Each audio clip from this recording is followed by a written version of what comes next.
Count Chocula and Franken Berry. coming your way. How about a monster for breakfast today? Hello, my name is Boo. Let me finish. Booberry. But delicious Fruit Brute has fruit-flavored marshmallows for the howling good taste of fruit. This thing rules. The thing rules. Oh, hey, what's up? I'm Brian Altano. And I'm Max Scoville. This is a show where we discuss something we love, Unpack why we love it, explain where it came from, try to remember our first impressions of it, share our weird stories about it. maybe learn something new about it along the way. But first and foremost, we're here to celebrate the fact that this thing rules. Okay, so it's that special time of year when the monster cereals come out on the store shelves and we get to enjoy them. Brian, what's a monster cereal and why does it rule so much? Well, it's what a monster truck eats for breakfast. No, monster cereals are this fantastic, now seasonal treat that appear on specific store shelves, the ones that carry breakfast cereals, and they involve a sort of a small group of not really grotesque, but weird-looking creatures that aren't your usually sort of charming bunch of characters that you would find on a cereal box, right? Like it's not really like a bird or a bear or a bee or anything fun like that. These are creatures. These are universal monsters effectively, but warped through the lens of a children's cereal box. Legally, you cannot call them universal monsters, That is but true. they're universally recognized monsters that have been given sort of a cereal breakfast time remix. For the sake of catching everybody up who doesn't know about these fine creatures, let's give them the rundown. So Yes. There's the big one is Count Chocula. Count Chocula is the OG. He's a chocolate vampire. He's a scary vampire who's actually not that scary because he has breakfast cereal and his cereal is chocolate, as the name would suggest. It has marshmallows that are shaped like bats and other cool stuff like that. The other big one, who's also one of the OGs, is Franken Berry, who is a Frankenstein monster type creature. But we'll get into the naming conventions a little bit later. Here's a quick crash course about them. They were both introduced in 1971. They were General Mills cereal creations. I read somewhere that prior to this point, General Mills made cereal based on Disney properties, but they didn't want to keep paying Disney, so they invented their own creations, their own phantasms to help sell children on ghoulish breakfast novelties. Yeah, these two started off by like bickering with each other a lot. If you go back and watch the old commercials, it's them being like, "My cereal's better than yours." No, mine is, and it's very lovely. They're both cowards too. That's a thing they did to sort of subvert the idea that there's anything scary about these guys. They're both they're a couple of chickens. They were both designed by George Carn, who also designed the Trix Rabbit and was also a referee for the Western and Central Pro Hockey Leagues, which is a weird tidbit of information that doesn't have really any interaction with his cereal monsters. In 1973, we got Booberry, who was basically the blueberry version of Franken Berry. Some He's a ghost pronounce with a hat. Booberry, by the way. Booberry. Yeah. Booberry was introduced. It's up to you how you want to say his name, but he's lovely. He is the closest that I recognize any of these characters to be fully dead. That's a interesting point. I mean, I suppose we'll get into some later ones after this, but who's dead, who's undead? Booberry is a blue ghost that wears a bow tie and sort of a shuckster's hat, I would describe the kind of It's hat. like a pork pie hat? Yeah, it's like, he's like you would see him coming out of he would come out of like a gambler's den at 2:00 in the morning, but he had he had an extra card up his sleeve. It looks like the ghost of Gene Hackman in The French Connection. He's like a Blueberry W.C. Fields, basically. Something like that. There's a lot going on there. A year later, we got Frute Brute, who's a werewolf wearing rainbow overalls. Frute Brute was the first one of these beasts to be the first prey to get slaughtered. Frute Brute was discontinued in 1982. Then in 1987, we got Yummy Mummy, who's the sort of the final of the classic cereal monsters, who was introduced in 1987 and did not stick around too long. He was discontinued in 1992. Yummy Mummy was sort of a redundancy of Frute Brute. Frute Brute was fruit flavored, as the name would suggest. Yummy Mummy for a million years I thought was cinnamon flavored, but was actually also fruit flavored. They reintroduced all of them together at once in 2013 as, I guess, I don't think it was even an anniversary thing or anything like that. They just brought them all back, and they had, for the first time in history, they had Yummy Mummy and Frute Brute at the same time. And I believe Fruit Brute was cherry flavored and Yummy Mummy was like tropical fruit or something along those lines. Yeah, Fruit Brute became synonymous with like a cherry flavor in the past decade or so, and it's a little strange, but I think it was to sort of separate who they were from each other. Although since then they've sort of sparingly been introduced at the same time. Like they brought Fruit Brute back a couple years ago as part of like a sort of modern classic promotion. And it was cherry flavored. It wasn't great. Yeah, I really wanted to like Fruit Brute because he was sort of he was the ghost I was chasing. That it wasn't actually a ghost, but more of a werewolf. I always would see ads for Fruit Brute in old comics. Yummy Mummy too. Yummy Mummy. I don't think I ever even had Yummy Mummy when it was around, or if I did, it was completely unexceptional. Last year we got the first new monster in a very long time, who was Carmella Creeper, who is the one I want to like the most. She is a zombie DJ. Which is a little bit how do you do, fellow kids. It's trying a little bit too hard to try to be hip and relevant. That said, Carmella Creeper is neon green caramel apple flavored cereal with the same usual bats and marshmallow bats and ghosts and stuff like that. Yeah, and I love everything about this character and this aesthetic and everything she's doing, except for the actual taste of the food itself. It's one of those ones I force myself to eat it because I just want to support. You know, if I want to vote with my wallet, I want to support her. Yeah, we can get to her in a minute. They've been some various, permutations. They've done the Monster Mash cereal where a bunch of her mixed together, which is, I feel like, sort of hit or miss. It's sort of weird to have chocolate and then to have a bunch of different fruit nonsense happening, because the Count Chocula really, I don't know. Count Chocula is the go-to, right? I mean, Count Chocula. The thing is, we talk about the monster cereals like it's that time of year. But the reality was, for my entire childhood, Count Chocula was regularly and readily available all year long. So you could go into any grocery store that sold cereal and you could get Count Chocula anytime you wanted. You could have it in the middle of the summer. You could have it Christmas morning if you wanted to. Didn't matter. You could wake up on Easter. It's super weird because Lucky Charms is available year round. Yeah. And that seems like it should be a St. Patrick's Day cereal. That's just around whenever. Count Chocula, again, by that same logic, it's like vampires and leprechauns. They're both not real. They both have holidays associated with them. But one of them got to stick around, and it pisses me off. In 2009, they decided to make these fuckers seasonal, which really just drives me up the wall. So what's fascinating is I was totally, digging into the history of this. I was expecting there to be so much controversy surrounding the idea of unholy creatures of the night being used as breakfast mascots. I could find not a hint of that. I couldn't. Maybe it's just that there weren't angry moms with Facebook groups back in the 70s when they were introduced, or if there was actual news to cover. But like I don't know what was going on. I bet you hear about the satanic panic and people getting outraged over all sorts of nonsense like that. But if you look up the controversies surrounding monster cereals, there have been three notable ones. There was the 2009 shift to making them seasonal, which I honestly think is one of the worst things that's ever been done in the history of monster cereals. But then, of course, there was also in 1993, I don't know who got mad about this, probably the Quaker oat guy, but they switched the recipe from being oat and corn to just corn. So I guess there were a bunch of oat enthusiasts who were really excited about there being some oats in there. Again, it wasn't like it went from being an oat recipe to a corn recipe. They just took the oat part out, which I don't know how that really alters things too much. But that mostly pissed off horses because that's their favorite food, and they don't like corn as much. That's cows. I think if you feed a horse monster cereal, you will create a disease. You will create a new, you'll create like a weirder mad cow. Is that part of the if you give a mouse a cookie, like if you give a horse a monster cereal? If you feed a horse monster cereal, I'm calling the police. That's how you make the frenzied Cavello or whatever. The funniest controversy that has ever surrounded the monster cereals is in 1972. Bela Lugosi. Was that a controversy, or is that just a? Oh yeah, no, that was a big controversy. Okay, I don't know about this. I didn't find well, this. Well, so Bela Lugosi, a famous horror actor, right, played Dracula in the movies, and they did a crossover commercial thing with him, and they also put him on the box, and on the box he's holding a pendant from the movie, which some not consumers, right, viewers of boxes of cereal boxes perceived to be the Star of David, and had basically letters sent to General Mills. As far as I know, General Mills didn't do like a full recall, but I think they just quietly backed away from the entire thing of it. So I guess I didn't do very good research, because that's the kind of thing I was expecting to find, but that didn't come up at all. I will periodically look on eBay for one of the boxes.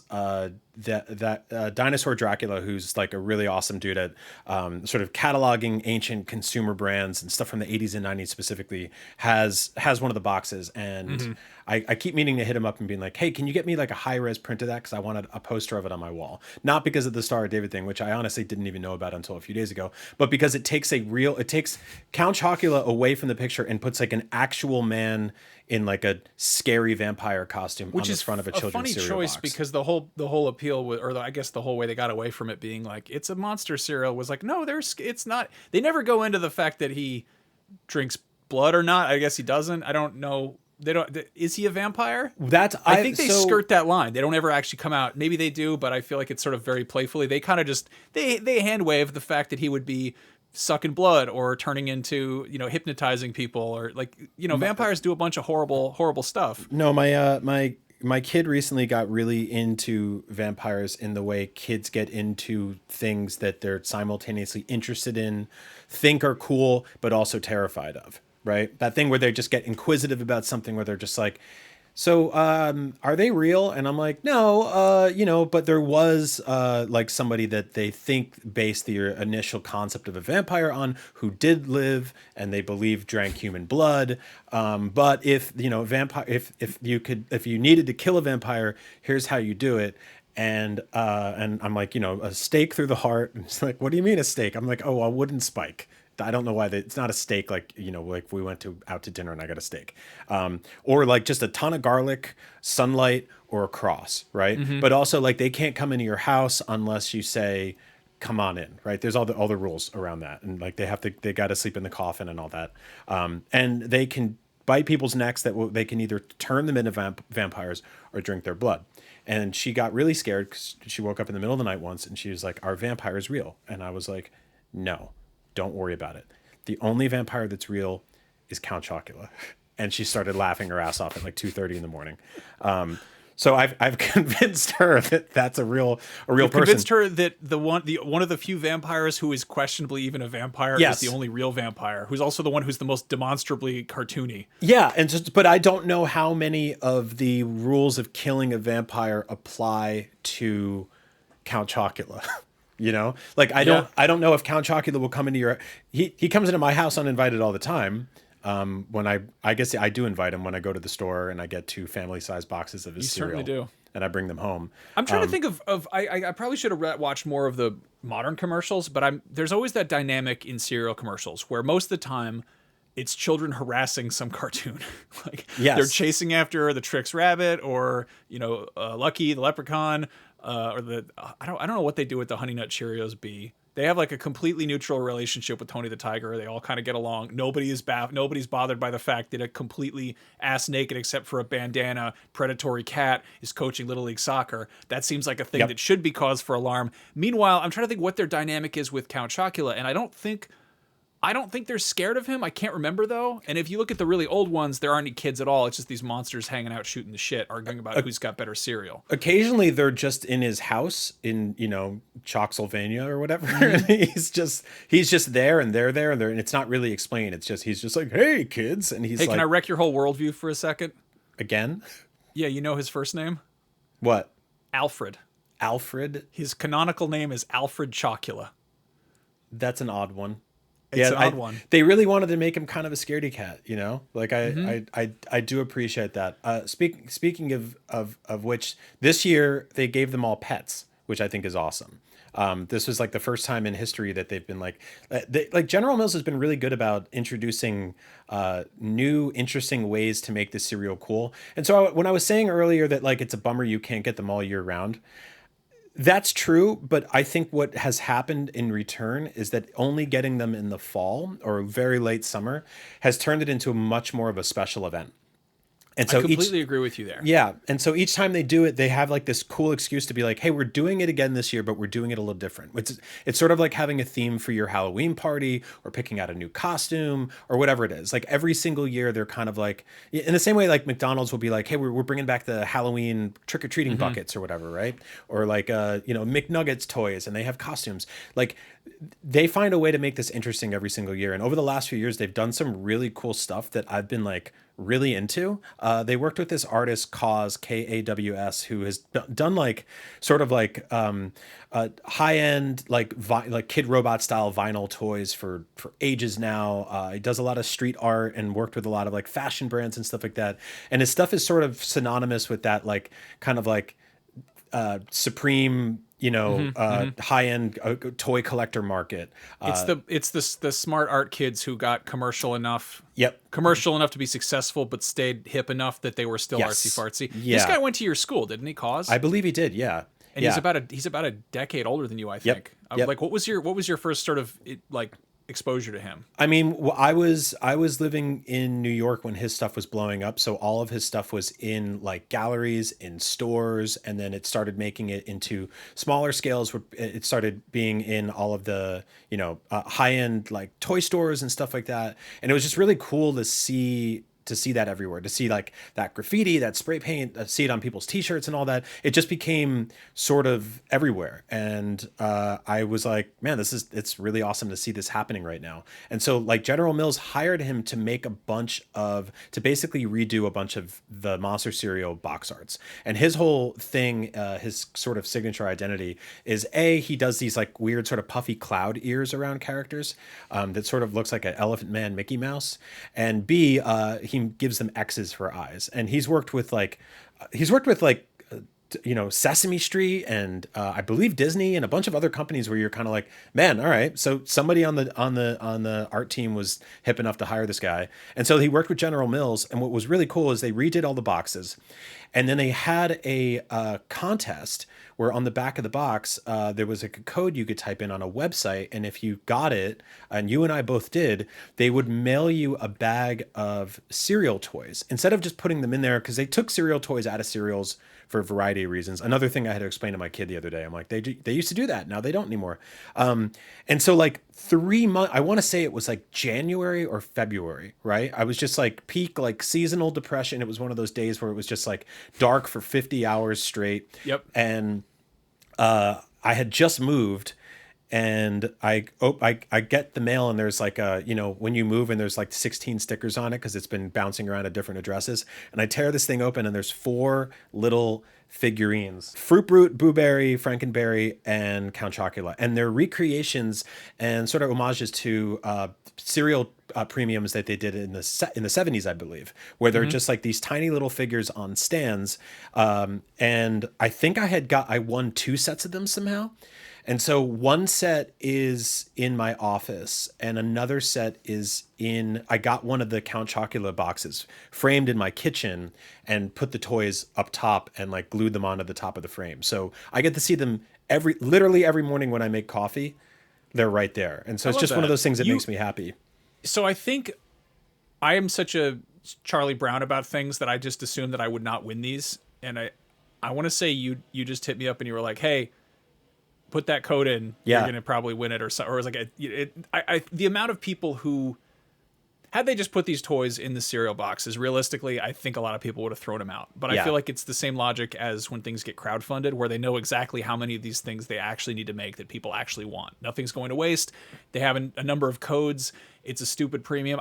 Did you pay shipping on that? I can't even remember. I actually don't remember. It actually might have even been free. And it was just really special because like if you were a kid in the 80s and 90s, you got toys in cereal boxes all the time, but you also did things. There were mailaways, yeah. And like Star Wars toys did it. I got like a clear or like an invisible Predator action figure from Canada. We talked about that. Yeah. No, like, so it's funny. You actually completely just made me come to terms with the idea of these being seasonal, because it does give me something to look forward to. Mm-hmm. And the days start getting shorter. And in the same way that if Halloween happened year round, and in my I feel like in my cabinet full of cups, you would never guess what time of year it is, because every time we go to Target and they have like ghost cups or cauldron bowls or whatever, I'm like, we're gonna get these and use them year round, skeleton wine glasses, and we do, because we're simpletons. Yep. But like if everybody did Halloween year round, it wouldn't be as special. That's just a reality. It's just one of those, you know, if you you need some nuance, you need some kind of some highs and lows there. But in the same way that, as much as I would have loved it if these prizes came in the cereal box and there's that instant gratification of pulling the thing out, it was such a wonderful little follow-up to, I think around the time I finished a box of family-size Count Chocula. Yeah. That these things showed up. And you gave me the most wonderful piece of advice, which was that they fit in perfectly with Candyland. Yes. Which you gave my daughter for Christmas, and we've been playing it together, and it's so fun. It honestly feels like getting awesome DLC. It feels like, you know, Undead Nightmare DLC for Candyland, where you just suddenly it feels like you went on like Nexus mods and you're like, do you guys do children's board games? And they're like, yeah, sure, here's Clara Redfield or whatever, you know, like pretty much. No, it's a fun little, you know, cosmetic bonus character DLC that I threw in there, and you know, I play that game with my kid. I'm always going to play as Count Chocula because he's great, even though if like you could pick from like pink or blue or red or yellow or green. I'm like, I'm the brown one. I want to be brown. And they're not very realistic figurines. Well, and there's areas in Candyland that are sort of like synonymous with all of the different characters in some way, right? Like there's like gummy areas and there's like fruity areas and there's a whole chocolate mountain in that game. So like, yeah, it's very sweet. So like the cause stuff was really cool.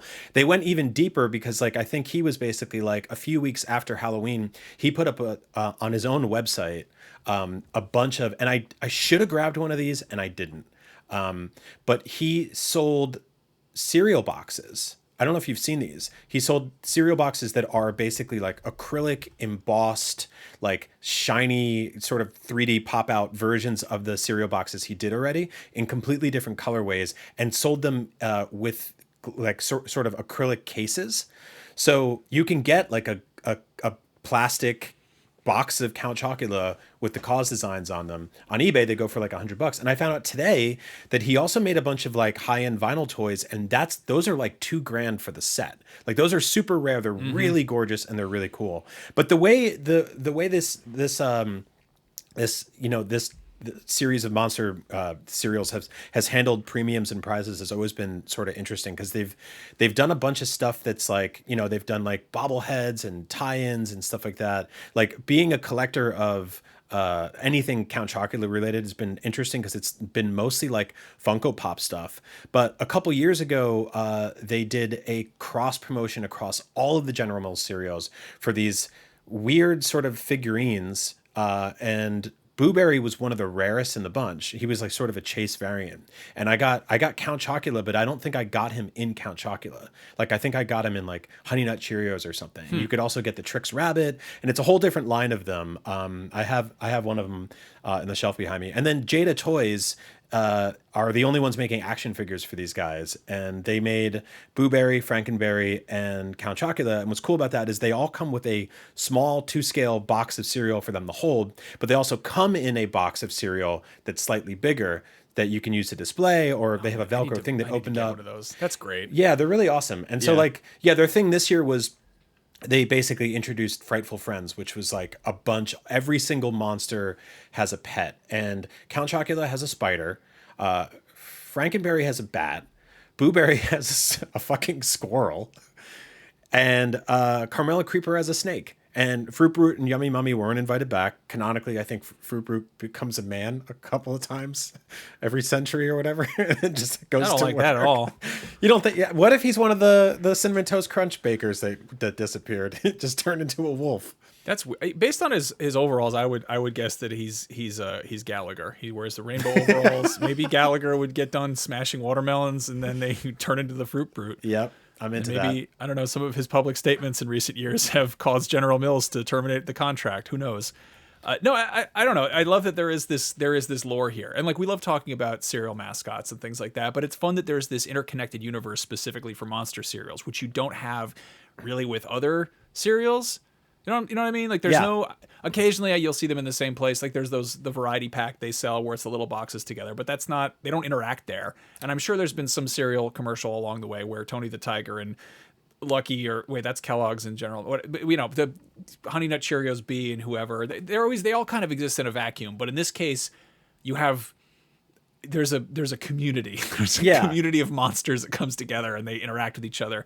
I also, this is worth pointing out, Carmella Creeper, for all the fact that I don't really love the actual taste of or the process of eating that cereal, I think she's the first mainstream female cereal mascot. I believe so, yeah. And I dug into this a little bit, and like the go-to, dedicated cereal mascot, because you also have Pebbles, you know, Flintstones, Fruity Pebbles, Cocoa Pebbles, whatever, and Wilma and Betty Rubble have both showed up on the boxes for that. They put out a version a few years ago that just was like Fruity Pebbles, and it was the girls' rock edition. It just had all of them on the cover, and I was like, this seems weird. I don't know. It's the cave women coming out to be like, all right, rock the vote, everybody, but whatever. But Carmella Creeper, I don't know, as far as like an original character created to be like, hey, there's a zombie DJ girl whose for reasons unclear looks like the Bride of Frankenstein, even though she has, I think she's supposed to be Count Dracula's niece. Is that right? Yeah, I believe so. Which is warped because it again, we don't know if he's undead per se, but she's a zombie. They say that she's a zombie. Franken Berry, here's a weird thing. So Count Alfred Dracula, unclear about his lineage, like what kind of a count he is, how old he is, that's completely unclear. Franken Berry, unlike Frankenstein's monster or Dr. Frankenstein, his name is 2 words. If you look at the box, it is Franken Berry. There's no hyphen. It's 1 word. It's 2 words, meaning that his first name, like it could be like, you know, Marion Barry, like it's Franken Berry. It's 2 names, which is weird to think about. Is that just a regular man? Is that a reanimated corpse? If so, who reanimated him, and what is the name of the doctor that resuscitated this corpse? And if he has that full name, that means that he's not cobbled together from existing monsters. So maybe we're overthinking it. Maybe. Yeah. I mean, it's so the biggest issue with Franken Berry, and I don't know if you read up on this, was that for a while after the cereal first came out, that was a controversy I was going to. Yeah, his cereal was turning children's stool pink. Yeah. A horrible sentence. Like their feces, not their little breakfast chair. I mean, maybe both, depending on what they did in their breakfast chair. But so they had to change the recipe because kids' poop was turning pink. That's pretty funny. Count Chocula could have been doing the same, but there's no way of knowing. Who can say? Who would know? Who could say? No, looking at Franken Berry, I'm actually completely baffled as what the fuck he's supposed to be, because he doesn't have stitches that would suggest that he's cobbled together from existing corpse part. He's got chains around his neck, which just makes him look like he's, I don't know, like an 80s rapper. And then on one side, he's got a steam whistle. On the other side, he's got some kind of pressure gauge. So he's really more of a cyborg than a... I mean, then again, you could also argue that, you know, Frankenstein is one of the first cyborg stories. Mary Shelley was a pioneer of science fiction, etc. But who is this man? Like, what's his deal? He just wears glasses? Like, he's kind of just a regular dude who's just pink and deformed. I don't really know what's going on there. He does have, like, the bolts on his head or neck in some iterations, so I think there have been multiple different versions. Now, the chains is an issue. I don't know what's going on with the chains. I don't know. Some people just have chains. You know, Ghost Rider has chains. Spawn has chains. Flavor Flav has chains. It's fine. Don't worry about it. Now, there's something I want to talk about is sort of the various pop culture crossovers, both in universe and out of the universe. They've done a handful of different cross promotions, like before Cause, where they were clearly gunning for specifically you, I think. Yeah. Like the amount of people who are going to get worked up over monster cereal and also go, ooh, Cause. Like that's a pretty... That's me. Yeah. Those are 2 circles in different rooms of the house right there as far as a Venn diagram goes. But a few years before that, back in 2014, they did some really cool covers that were done by comics artists. They did Terry and Rachel Dodson, Dave Johnson, and Jim Lee. They got Jim Lee to do monster cereal art. And they're pretty cool. So I wish they'd let them go harder, I think, because that could have been really fun, but they probably do have some brand guidelines they have to work with. So those are the sort of artistic collaborations. There were also some pop culture collaborations. There was Casper Meets Wendy, which was a Hilary Duff direct-to-video Casper sequel that came out in 1998, and that got dedicated marshmallows. A year later, they went a little bit hard in the paint, and they did simultaneously Scooby-Doo and Goosebumps variants of monster cereals, where they had little marshmallows shaped like Shaggy's head and the Mystery Machine, things like that, which is a good fit. That works. I kind of wish they'd bring some of those back. That seems like a no-brainer. You'd think that maybe they've done Scooby-Doo shorts where they deal with these abominations, but that kind of also undermines the entire Scooby-Doo dynamic, because like, what are they going to do? Unmask Count Chocula and be like, you're just a regular man. It was the Honey Nut Cheerios bee the whole time. They've done the one of my, I actually really like the Casper one they did, because like the box art was really cool for the actual Count Chocula, was really fun. And I think one of my favorites one that they ever did was they did one where Count Chocula and Franken Berry both had these like crazy eyes that like I don't know if they were like lenticular, but like they basically like would look at you depending on where you were in the room, and had that, so you know, when you were a kid and you saw pictures like that and they had that like scratchy feel to them, like that was like one of my favorite things that they did. And they've also done ones where like there's like a mask on the back of the box that you can cut out and wear. They've sold the big plastic oversized versions of those masks. Also a bunch of weird variants on the marshmallows, like some of them like almost look tie-dyed or like zebra stripes. Like no, they do a lot of silly novelty stuff there. And again, it worked, but there's other junk food cereal that we haven't gone quite as ride or die for. Were you allowed to have this stuff growing up? Yes. Yeah. Okay. So things were weird in my house because like we didn't really have soda in our house. Like I think we've talked about this before, but we didn't really drink a lot of soda, but like we were allowed to get whatever breakfast cereal we wanted. So my mom would be like, soda's not good, it rots your teeth. And I was like, oh yeah, what about a dead guy that turns your poop blue? Sure, buy it up. Yeah. Man, this is one of the top 5 things that I was not supposed to have as a kid that I'm now as an adult. Like, fuck you, Mom, I'm getting it. I think my wife recognizes this, because we generally try not to give our kid too much garbage. We try to eat healthy, but I'm also like, hey, you want to go find the Monster cereals? And she's like, Monster cereals, and I'm like, this is the best. This is the coolest. I'm so stoked on this. And we're just having a good time. She likes Franken Berry. I think she likes pink stuff, in spite of all of the gender neutral clothing I bought her in efforts to not have to have as much pink stuff in my house. But they all find their way there. Yeah. I mean, her poop hasn't turned pink, so could be worse. For the record, they took that pigment out in 1982 or 1972. So it's a non-issue. Don't worry about it.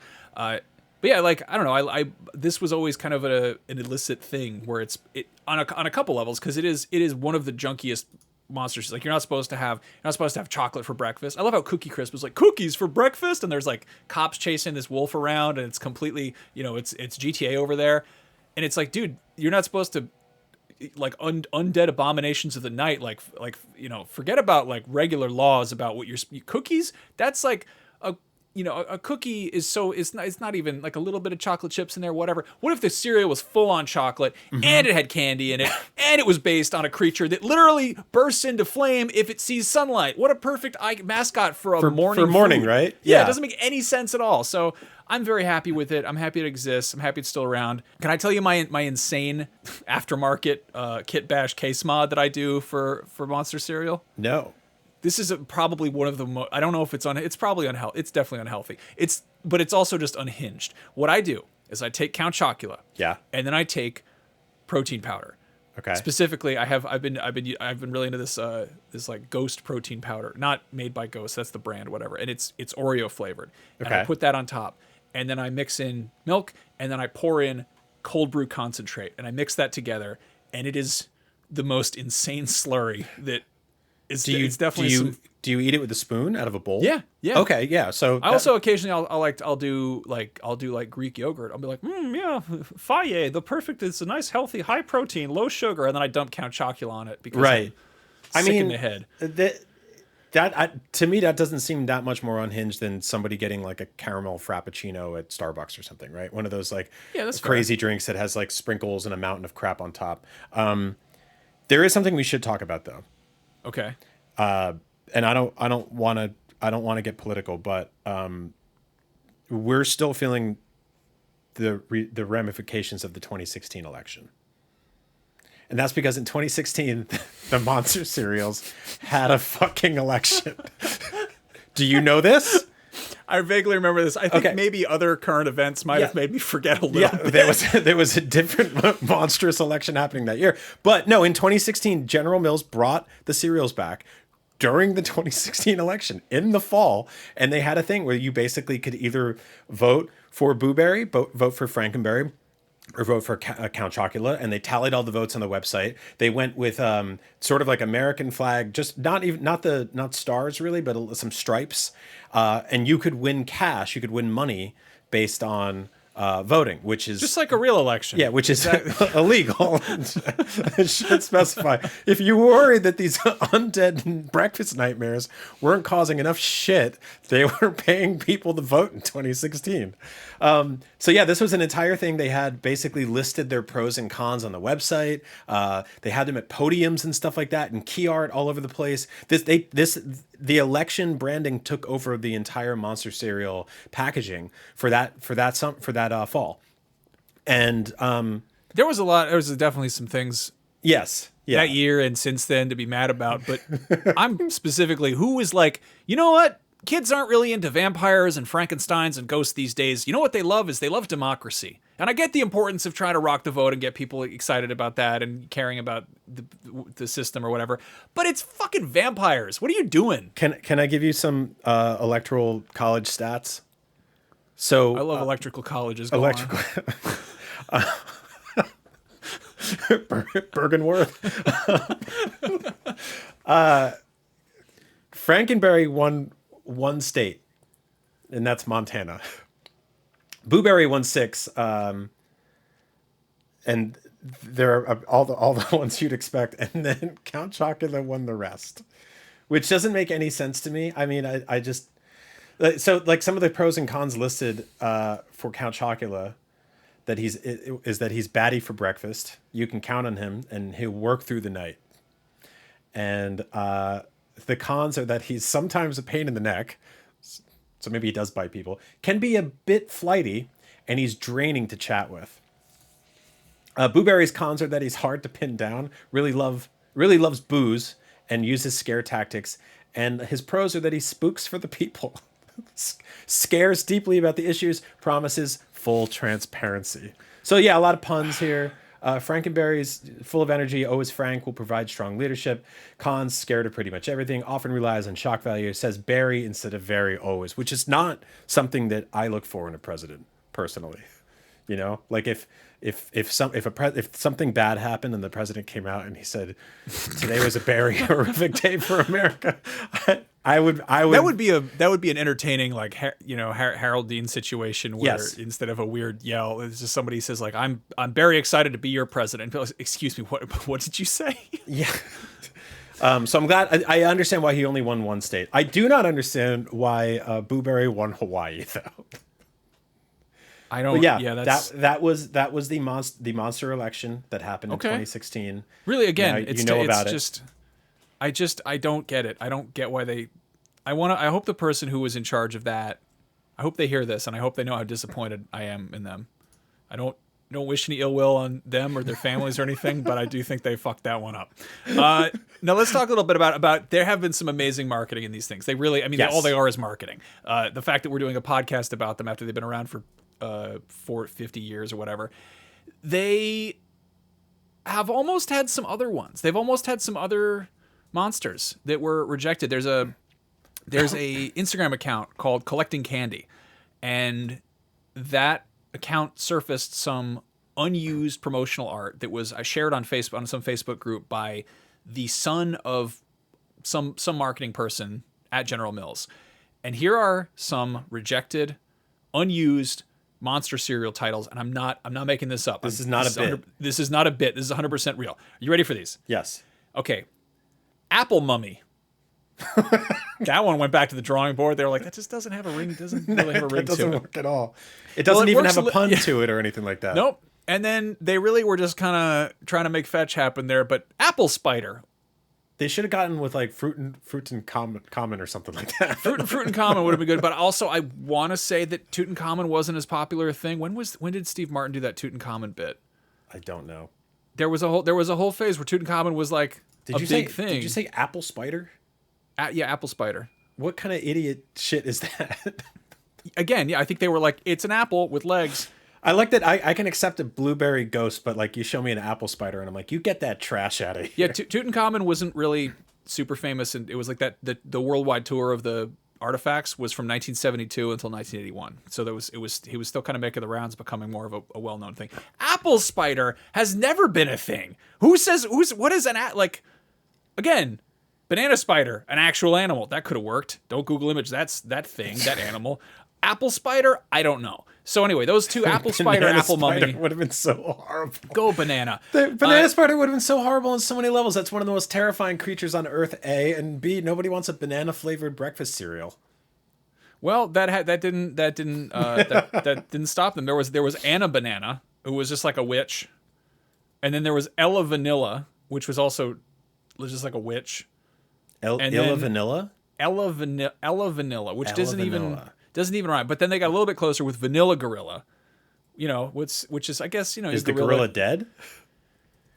No, I think it's like a King Kong, but like a regular size one. That one's probably an issue because of just basic scale reasons, but. Yeah, I don't know. Years later, we got Gorilla Munch, which rustled some people's jimmies. But they should have done like the Invisible Bran or something like that. No, they do get really good. I saved the best for last. Okay. There was Orangini, which is a little close to Orangina, which is not a good Orangino. Is a genie a monster? I thought they're like benevolent, and they're trapped in their thing. They come out, they help you, give you wishes. They could be evil. If somebody wishes for one to kill you, it's probably not. It's probably a bit of a monster. I think if you got a genie and you wasted one wish being like, can you go scare the hell out of some people, then it becomes a monster. So Orangini was one. There was also, I love this one because it just shows you where these guys' heads were at. There was Dr. Orange Love, which sounds like a Motley Crue song or something, but seeing it in writing, it looks like a typo of Dr. Strangelove. Yeah. So it was a crazy mad scientist named Dr. Orange Love who just loved oranges so much he wanted to put them in the cereal. That was a whole thing. They used to do like OJs? They used to do like orange cereal. There was an orange cereal, which like anyone with a brain knows that you brush your teeth in some proximity of breakfast, ideally, and that those two flavors don't mix at all. Like mint and orange are arch enemies. Yeah, we also never get any mint cereal, which would have been fine. It's redundant because you're probably drinking orange juice. Professor Nutty. Not a monster at all. Like a nutty professor, but which is kind of a Jekyll and Hyde story. Yeah, I mean, a Jekyll and Hyde Professor breakfast Nutty cereal would have been good. Yeah, Jekyll and Hyde. Yeah, what would that even be? Checksel and Hyde or something. And then the last one, which I love, is Rorange, which is spelled RRR orange. And the mascot for that, you can find these are super low res black and white photos, and presumably like scans of old actual product test shots from the 1970s or whatever. And Rorange just looks like a Hanna-Barbera drawing of one of the clickers from The Last of Us. I think it's supposed to be a lion, but it doesn't really read that way. It just looks like this cauliflower-shaped blob that has teeth in it, which is just very frightening. So I mean, these are all decent ideas for cereals, but none of them really fit the Monsterverse for me. I think Dr. Orange Love could have caught on. Yeah, that's okay. There's also been a couple of times in Count Chocula history, specifically Count Chocula, where it came with some sort of apparatus to listen to music. And yes, one of my favorites was they made vinyl records that came in the box, I believe in the 70s, that they're on YouTube. Just look up Count Chocula vinyl record, and you can hear these songs, and they're like just really silly, funky jams. Yeah, they did one where the monsters go disco dancing. Yeah, it's a good time. And then they put out basically like a Halloween music sounds CD in like 2001. There's like I don't know if you remember this, but in the early 2000s, they would sometimes put like a CD, like an audio CD or like an actual PC CD-ROM game on the front of a cereal box. It's technically inside it, but like they would have a die-cut hole on the front where you could just see a disc. And you'd be like, whoa, I get 3 months of free AOL with Honey Nut Cheerios. Same deal, yeah. Funny you mentioned that. There's actually, we want to talk about some other pop culture crossovers. I was talking about collaborations. I got sidetracked there.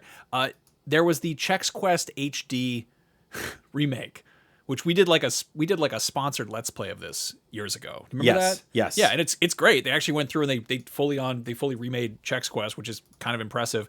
And they had multiple characters that you could play as, and one of them was this robot. And if you get to the robot's ending, there's a little sort of cutscene where he's doing stand up, and in the audience, Count Chocula and Booberry are there, which is weird because that's set, I think, in the distant future in space. But that's, I guess, I mean, it's a ghost and a vampire. So if anyone's going to be around to go to a comedy club, Yeah. whatever year Chex Quest HD takes place, that's a thing. You remember that movie Food Fight? Yes. The one that was critically just hated. Everyone hated it. It was the incredibly poorly CGI animated, pretty much product placement, the movie. They tried to get Count Chocula in there, but apparently that didn't pan out. And so they put a character in there called Vlad Chocul, who doesn't even, it's, you have to do a little bit of like, you have to kind of squint to figure out what the hell they're going for. Cause it's this like, it looks like if Leisure Suit Larry was a bat.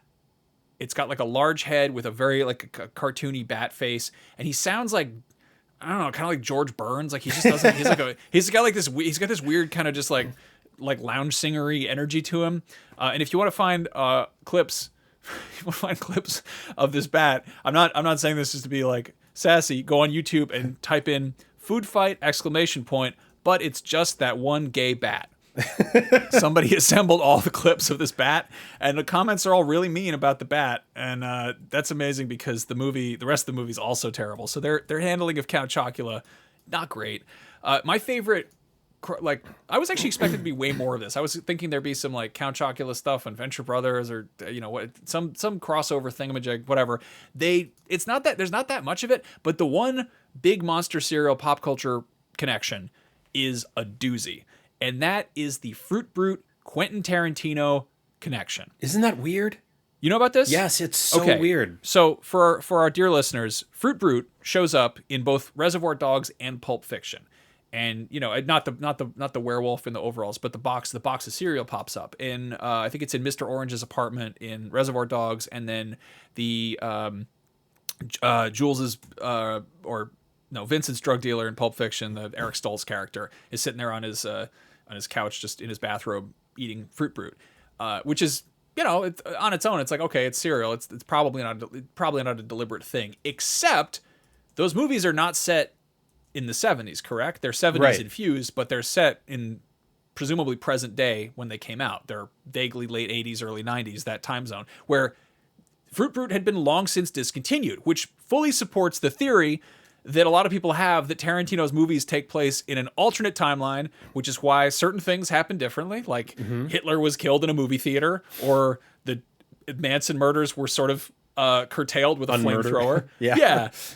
So that's a weird thought, that in this universe where the number one cigarette brand is called Apples, and people go see movies like Kill Bill and From Dusk Till Dawn, and Fruit Brute is a popular cereal who shows up in people's houses. Another interesting sort of a more adult crossover that's kind of in line with the Cause stuff. And this is one of my white whales, but there's an artist named Ron English, and he did this line of toys and prints called Serial Killers. And in all of them, the joke is that, a lot of this cereal that we eat is not necessarily good for us. So he made just sort of like comically oversized, morbidly obese takes on cereal characters. So he's done Sugar Diabetic Bear. Count Chocula's was called Count Calorie, I believe. And I saw this toy for like $40 at my first Comic-Con and didn't get it. I was like, I should have, but I was like, I don't have the space for it.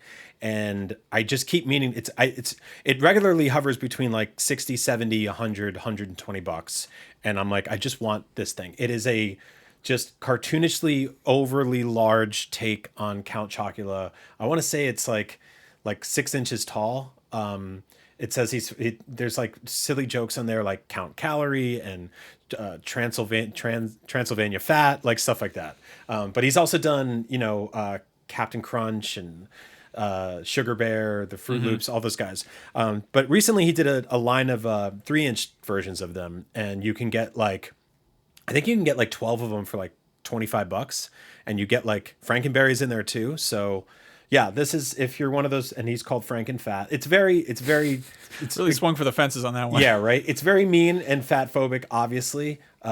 But the joke is that the cereal is bad for you, and yes, it's not great for you. I think we've prefaced that enough this week. But in It's terms better of if you put some cold brew and Greek yogurt in there. sure, yeah, be a serial killer yourself. But yeah, that's just some stuff out there. Also, one of my favorite prizes or premiums they ever did, which I think I had as a kid, but it was way before I was born. But I got this as a kid and almost certainly got it either as a hand-me-down from like an older kid, a neighbor, or got it at a garage sale or something like that. Somehow this thing ended up in my toy bin. And it is a one-color Count Chocula in a coffin that's a car. So it's just him laying on top of his coffin or in his coffin, and it's got crappy little wheels in it, and you can roll it around. And this thing goes for like a lot of money. There's also like they've done like a couple of little figurines and stuff like that they've put in there. They're all mostly rotten looking. Mail-aways for bobbleheads and fun stuff like that. But like, yeah, the coffin car is one of those things where I'm like, I kind of need that on my desk. That's cute. It's very that cute. seems like the sort of thing you could 3D print. That is also like that's a good old fashioned cheap ass 70s toy. Absolutely. That's the premium coffin car plastic spookmobile, which I don't like it because it looks like it's like a bobsled with an engine. He's like lying down while he's driving. I'm not wild about that. On the flip side, the Jada Toys, who do the action figure, they also do a die-cast Cadillac Coupe de Ville that is all Count Chocula themed. It comes with a little Count Chocula figurine. I like the idea of this dude having like a really nice car. I liked His it too, which castle is why is a hellhole. But I bought it and it's in my house. I have that car, and it's like I'm not a car guy at all, but that one's really funny because like the doors open up and it comes with like a little die-cast figurine of him that he doesn't fit in the car, but he's doing this cool pose where his arms out and he's holding his cape out like that.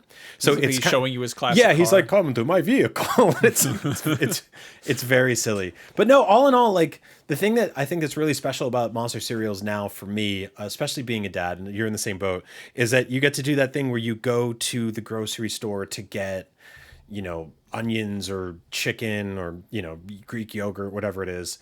Or you're at Target and you're like, I got to get this dumb thing, or it's back to school time. I better, I better get my kid some new socks or whatever. You go to make boring, mundane purchases at the boring stores.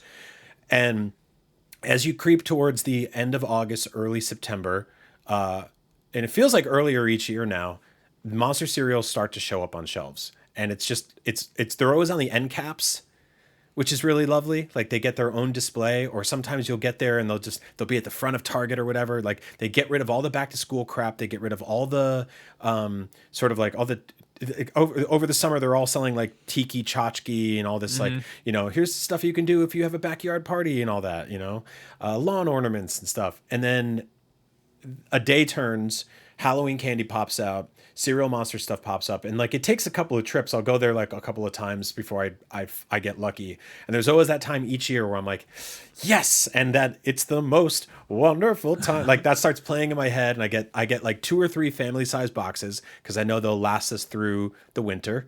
And I can wake up in the middle of February when it's dark for 50 hours straight. Do you save a box for like emergencies? Yes. Yeah. I do. Yeah, I do. Things are going great over here. It's like the way I used to, where you used to buy comics or whatever, where you like keep one in the poly bag and one's to read or whatever. Same deal. Yeah, there's the emergency box of Count Chocula that I break out in the mid-spring. No, it's like the veteran cop that has a bottle of whiskey in his desk, but it's like I come upstairs, come get breakfast, and was like, all right, time for I'm just like, Count Chocula, I'm sad this morning. Gotta have my monsters. The one merchandise crossover, which sort of makes sense, that I couldn't bring myself to do. Maybe I'll get them for my kid, but they made Count Choculas last year, and they're they're chocolate colored Crocs. They're brown, and then they have the little, I don't even know what they call those stupid things that fall off of Crocs all the time. Those little they don't have a good name. They're like or whatever, tchotchkes or whatever, crotchkes or whatever. Not a good name for that. Those doodads they put in there. I don't. Yeah. Yeah. Okay. So we should probably wrap this up, but before we go, I want to know if you don't have to think up a clever name on the spot, but if you had to create a monster cereal, what creature of the night, what horrible abomination would you want to be made cartoony and friendly to have as a breakfast treat, and what would it taste like? I think we would have to do like a sort of like a Jello skeleton named gelatin, something like that. Something that's sort of like What the what? some sort like a red a red blood colored skeleton that's just like What? double fisting strawberries. Yeah. Okay, a strawberry blood skeleton. Yeah. Like those dudes who show up in Demon Souls when you die too much and start kicking your ass. Just Those guys. Red blood skeleton. Okay. It's horrific, okay? But you gave me Ghosts. half a second to think of it. I like that. I mean, skeletons are a go-to. That's an odd one because it is a stark reminder of one's own mortality, and it also is also like, I don't know, like you can look at Franken Berry and you're like, what is that? And you're like, I don't know. It's like a pink bear, pink guy. It's not obviously a corpse, and a ghost is cute, and a werewolf is like a dog man, whatever, and a mummy is like a guy wrapped in toilet paper. Like there's nothing. A skeleton's kind of hard to tiptoe to dance around. You kind of can't really hand wave like, why is there human remains on my cereal box? You can't really be like, yeah. They introduced a dead woman last year as a DJ. One of them, but ghost. she just looks like a suicide girl. That's true. I thought when I first saw leaked pictures of her, which is such a horrific way to describe the first.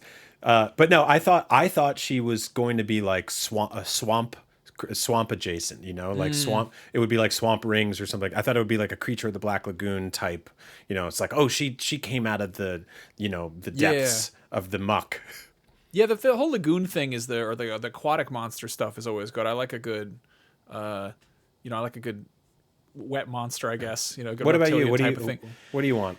Yeah, I feel like there's a, Carmella Creeper. I love the idea. I want there's a missing green component. You got the blue, you got the pink, you got the various. They haven't really done, and like again, you're kind of in for a penny and for a pound with cereal being unhealthy. I feel like there's still room for maybe like a deep green. They made Cheetos to promote one of the Shrek sequels ages ago. Right. And they looked like regular Cheetos. They had like little kind of flecks in them. And the whole thing there was if you ate the Cheetos, they would turn your tongue green. But things that turn your tongue green also turn other stuff green. And this is, again, a thing that I imagine General Mills wants to steer clear of. They don't want to have a whole Franken Berry feces incident again. But I still think if they were like, hey, you want to turn your tongue dark green like a horrible lizard man first thing in the morning, do it. So they made Shrek Cheetos. They made Shrek Cheetos, which were still orange. That made you poop like a goose. They made you poop like a goose. Yeah, just an awful combination. I think it might have actually made your poop blue, which is even more confusing. There's a whole thing where, you remember like Mountain Dew Pitch Black? Yeah, that stuff. So that was like a dark purple, but I think if you dilute that, like some components of that food coloring get digested and some don't, so you wind up having just like deep green poop from that. And I am speaking from experience. Anyway, I'm trying to chase those glory days. I'd love it if it got combined with the monster cereals. I don't know. I would skeleton's really kind of the go-to, but they're not going to do it. Skeleton, what if like they did some kind of reptile instead of like a Bride of Frankenstein? What if they did like a Husband of Franken Berry? Husband of Franken Berry. Just like this, like a purple person with just like crazy long hair. Husband of Franken Berry, and they're just like, yeah, he's gay. What about it?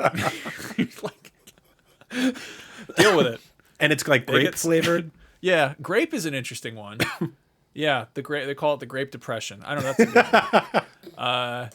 Yeah, I love thinking about this. There's all kinds of horrible monsters. I've always wanted, again, I love the idea of a neon green cereal. Carmella Creeper doesn't cut it. I like the idea of a werewolf cereal. Frute doesn't cut it. I'm kind of hit or miss about. There it is. Okay. I want Count Chocula, but it's the Nosferatu to the Boris Karloff. Was it Karloff or? Yes. No, Bela Lugosi's the Dracula. Bela Lugosi did Karloff Dracula. is Frankenstein. No, in the same way that there's like, you look at, the original Dracula next to the 1922 Nosferatu, and you're like, one of these is demonstrably scarier and weirder than the other, and it is the bootleg Dracula. It is Count Graf Orlok. I want Count Graf Oreolok, where it is Count Chocula, but it's like the dark Oreo chocolate. I want it to be like that. I want Oreos, but they're shaped like bats and ghosts and stuff. And I want that vampire in the box to be goddamn terrifying. Get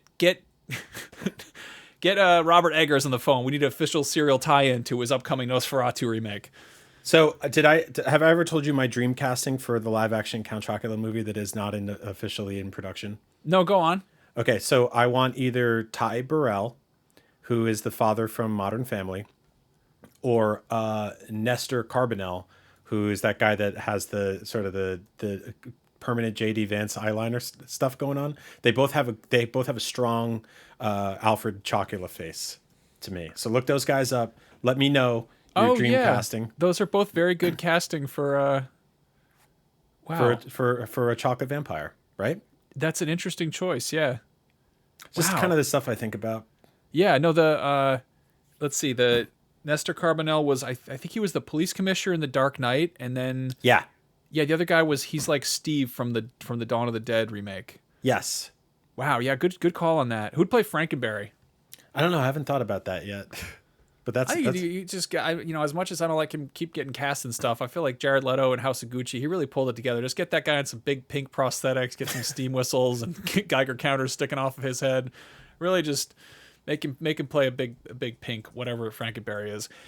I love Monster Cereal. I love talking about Monster Cereal with you.